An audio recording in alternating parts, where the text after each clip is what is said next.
தமிழ்நாட்டில் வாக்காளர் பட்டியல் சிறப்பு தீவிர திருத்தத்திற்கு பிறகு 74 லட்சம் பேர்கள் நீக்கப்பட்டு வாக்காளர் எண்ணிக்கை 5,67 லட்சமாக குறைக்கப்பட்டுள்ளது. கடந்த அக்டோபர் மாதம் 6.41 கோடியாக இருந்த மொத்த வாக்காளர்களின் எண்ணிக்கை தற்போது 5,67,0380 குறைந்துள்ளது. மாநில தலைமை தேர்தல் அதிகாரி அர்ச்சனா பட்நாயக் வெளியிட்டக்கூடிய புதிய பட்டியலின்படி தமிழ்நாட்டில் ஆண்களை விட பெண் வாக்காளர்களே அதிக எண்ணிக்கையில் உள்ளனர். 2,77,38,925 ஆண் வாக்காளர்களும் 7,617 மூன்றாம் பாலினத்தவர்களும் உள்ளனர்.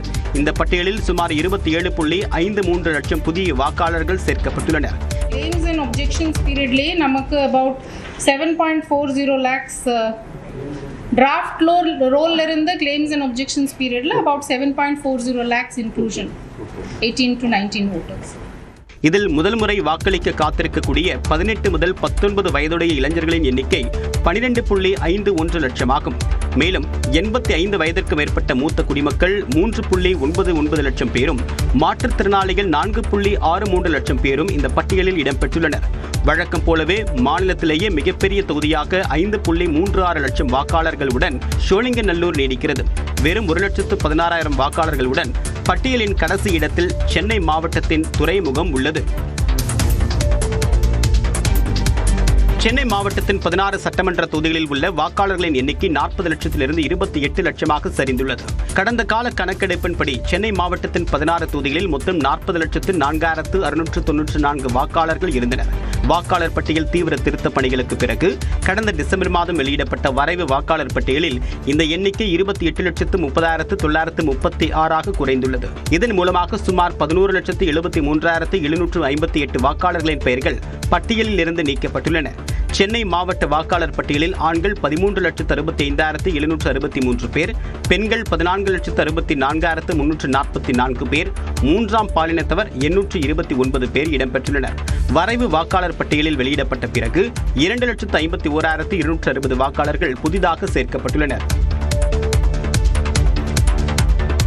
இறுதி வாக்காளர் பட்டியலில் பெயர் விடுபட்டவர்கள் மீண்டும் விண்ணப்பிக்கலாம் என தமிழக தலைமை தேர்தல் அதிகாரி அர்ச்சனா பட்நாயக் தெரிவித்தார். தமிழ்நாட்டில் SIRக்கு பின்னர் வெளியான வாக்காளர் பட்டியலில் 74 லட்சம் பேர் நீக்கப்பட்டனர். இந்நிலையில் வாக்காளர் பதிவு அலுவலரின் முடிவுக்கு எதிரான மேல்முறையீட்டை 15 நாட்களுக்குள் மாவட்ட ஆட்சியரிடம் மேல்முறையீடு செய்யலாம் என அர்ச்சனா பட்நாயக் தெரிவித்தார். இப்போ கூட நீங்க ஃபார்ம் 6 கொடுத்துடலாம். இப்போ கூட நீங்க ஏதோ சேஞ்சஸ் வேணும்னா அப்ளை பண்ணிடலாம். அதே போல் அப்பீல் ப்ரொவிஷன்ஸ் கூட எலிஜிபிள். எந்த வாக்காளருக்கு இந்த அவங்க பேர் இல்லை, ஏதோ ஒரு இஷ்யூ இருக்குன்னா ஃபர்ஸ்ட் அப்பீல் நம்ம டிஸ்ட்ரிக்ட் எலெக்ஷன் ஆஃபீஸருக்கு உண்டு. தேர்தல் தொடர்பான தகவல்களை மாவட்ட தொடர்பு மையங்களான 1950 எனும் எண்ணில் தொடர்பு கொண்டு அறியலாம் எனவும் அர்ச்சனா பட்நாயக் தெரிவித்தார். இந்தியா கூட்டணிக்கு தலைமை ஏற்பீர்களா என்ற கேள்விக்கு தந்தை பாணியில் பதிலளித்திருக்கிறார் முதலமைச்சர் மு க ஸ்டாலின். இந்தியா கூட்டணிக்கு தலைமை தாங்குவீர்களா என்ற கேள்விக்கு தன் உயரம் தனக்கு தெரியும் என்று முதலமைச்சர் பதிலளித்துள்ளார். சென்னை கிண்டியில் நடந்த நியூஸ் 18 குழுமத்தின் டவுன்ஹால் நிகழ்ச்சியில் நியூஸ் 18 தமிழ்நாடு ஆசிரியர் கார்த்திகை செல்வன் எழுப்பிய கேள்விக்கு முதலமைச்சர் மு க ஸ்டாலின் பதிலளித்தார். உத்தவ் தாக்கரே இன்னும் பலரும் சொல்றாங்க இந்தியா கூட்டணிக்கு நீங்க தலைமை தாங்கணும் அப்படின்னு. அப்படி ஒரு வாய்ப்பு வந்தா ஏற்பீர்களா? தலைவர் ஏற்கனவே சொல்லியிருக்காரு, என்னோட உயரம் எனக்கு தெரியும், அந்த உயரத்தின் அடிப்படையில் நான் இருப்பேன். அதனைத் தொடர்ந்து பேசிய காங்கிரஸ் மூத்த தலைவர் மணிசங்கர் ஐயர் இந்தியா கூட்டணி தலைவராக மு க ஸ்டாலினை முன்மொழிந்தது ஏன் என்று விளக்கினார். ராஜீவ் காந்தி அவர்கள் ஆங்கிலத்தில் சொன்னார், only a secular India can survive. தோப்பனார் சொன்னதை உங்களுக்கு தைரியம் இருக்கா திருப்பி இன்னைக்கு சொல்லறதுக்கு? ஸ்டாலின் அவர்கள் பொறுத்த வரைக்கும் தைரியமா ஏது ராஜீவ் அன்றைக்கு சொன்னாரோ அது அவர் மீண்டும் சொல்லறதுக்கு எப்போது தயாரா இருப்பார். இதே நிகழ்ச்சியில் இது குறித்த கேள்விக்கு துணை முதலமைச்சர் உதயநிதியும் பதிலளித்தார்.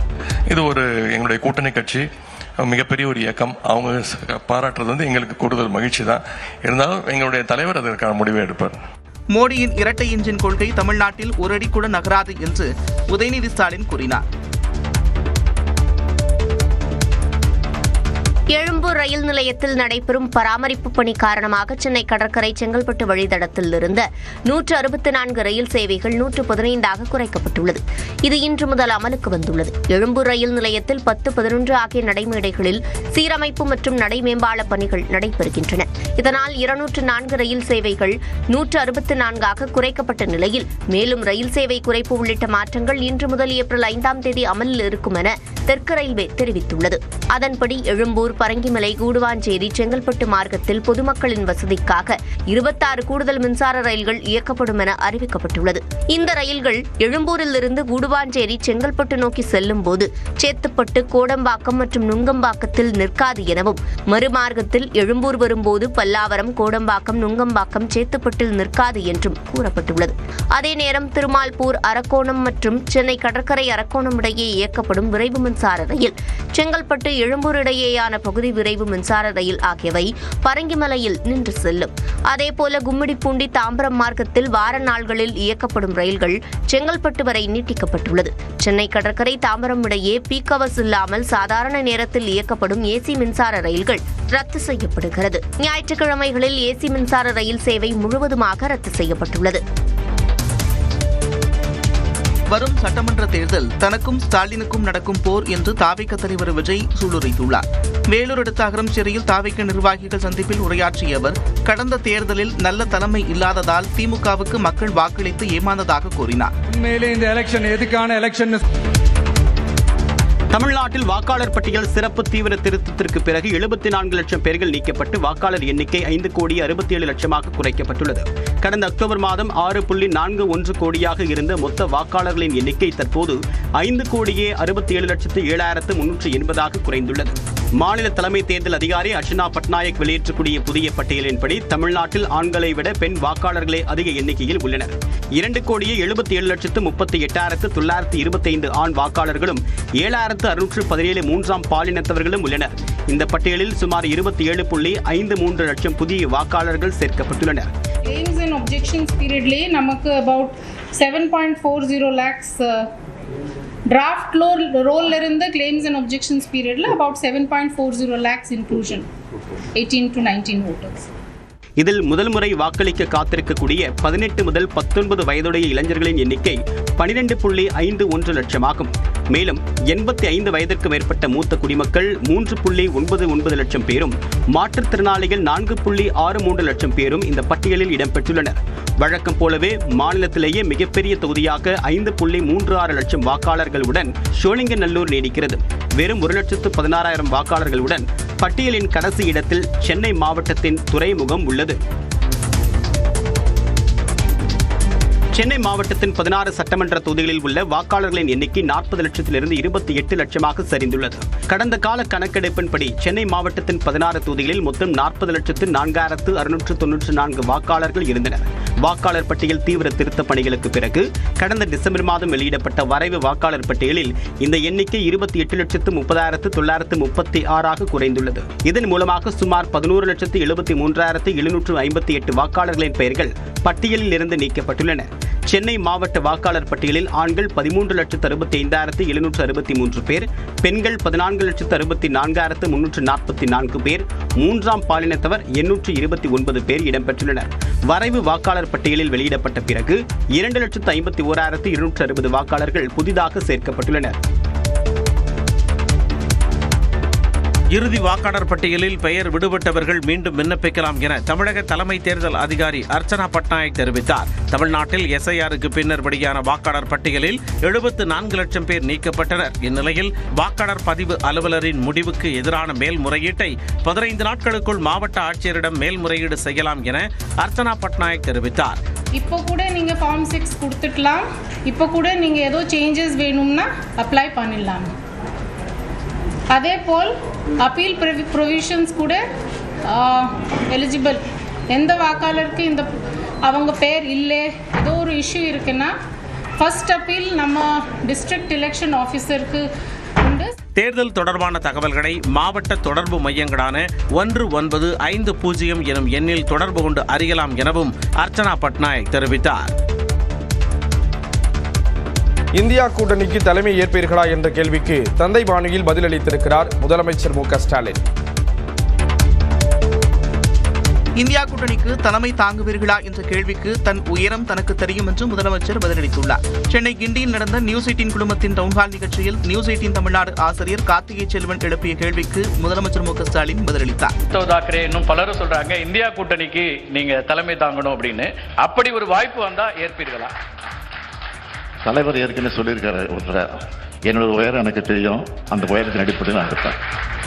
அதனைத் தொடர்ந்து பேசிய காங்கிரஸ் மூத்த தலைவர் மணிசங்கர் ஐயர் இந்தியா கூட்டணி தலைவராக மு.க. ஸ்டாலினை முன்மொழிந்தது ஏன் என்று விளக்கினார். ராஜீவ் காந்தி அவர்கள் ஆங்கிலத்தில் சொன்னார், only a secular India can survive. தோப்பனார் சொன்னதை உங்களுக்கு தைரியம் இருக்கா திருப்பி இன்னைக்கு சொல்லறதுக்கு? ஸ்டாலின் அவர்கள் பொறுத்த வரைக்கும் தைரியமா ஏது ராஜீவ் அன்றைக்கு சொன்னாரோ அது அவர் மீண்டும் சொல்லறதுக்கு எப்போதும் தயாரா இருப்பார்.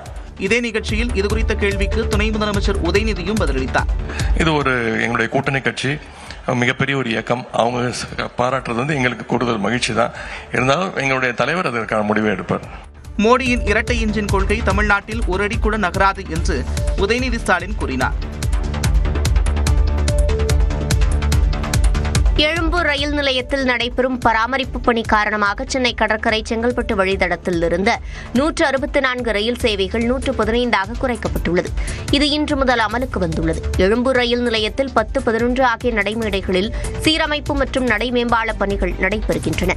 இதனால் 204 ரயில் சேவைகள் 164 குறைக்கப்பட்ட நிலையில் மேலும் ரயில் சேவை குறைப்பு உள்ளிட்ட மாற்றங்கள் இன்று முதல் ஏப்ரல் 5ஆம் தேதி அமலில் இருக்கும் என தெற்கு ரயில்வே தெரிவித்துள்ளது. அதன்படி எழும்பூர், பரங்கிமலை, கூடுவாஞ்சேரி, செங்கல்பட்டு மார்க்கத்தில் பொதுமக்களின் வசதிக்காக 26 கூடுதல் மின்சார ரயில்கள் இயக்கப்படும் என அறிவிக்கப்பட்டுள்ளது. இந்த ரயில்கள் எழும்பூரில் இருந்து கூடுவாஞ்சேரி, செங்கல்பட்டு நோக்கி செல்லும் போது சேத்துப்பட்டு, கோடம்பாக்கம் மற்றும் நுங்கம்பாக்கத்தில் நிற்காது எனவும், மறுமார்க்கத்தில் எழும்பூர் வரும்போது பல்லாவரம், கோடம்பாக்கம், நுங்கம்பாக்கம், சேத்துப்பட்டில் நிற்காது என்றும் கூறப்பட்டுள்ளது. அதே நேரம் திருமால்பூர், அரக்கோணம் மற்றும் சென்னை கடற்கரை அரக்கோணம் இடையே இயக்கப்படும் விரைவு மின்சார ரயில், செங்கல்பட்டு எழும்பூர் இடையேயான பகுதி விரைவு மின்சார ரயில் ஆகியவை பரங்கிமலையில் நின்று செல்லும். அதேபோல கும்மிடிப்பூண்டி, தாம்பரம் மார்க்கத்தில் வார நாள்களில் இயக்கப்படும் ரயில்கள் செங்கல்பட்டு வரை நீட்டிக்கப்பட்டுள்ளது. சென்னை கடற்கரை தாம்பரம் இடையே பீக் அவர்ஸ் இல்லாமல் சாதாரண நேரத்தில் இயக்கப்படும் ஏசி மின்சார ரயில்கள் ரத்து செய்யப்படுகிறது. ஞாயிற்றுக்கிழமைகளில் ஏசி மின்சார ரயில் சேவை முழுவதுமாக ரத்து செய்யப்பட்டுள்ளது. வரும் சட்டமன்ற தேர்தல் தனக்கும் ஸ்டாலினுக்கும் நடக்கும் போர் என்று தாவேக தலைவர் விஜய் சூளுரைத்துள்ளார். வேலூர் அடுத்த அகரம்சேரியில் தாவேக நிர்வாகிகள் சந்திப்பில் உரையாற்றிய அவர், கடந்த தேர்தலில் நல்ல தலைமை இல்லாததால் திமுகவுக்கு மக்கள் வாக்களித்து ஏமாந்ததாக கூறினார். உண்மையிலே இந்த எலெக்ஷன் எதுக்கான எலெக்ஷன்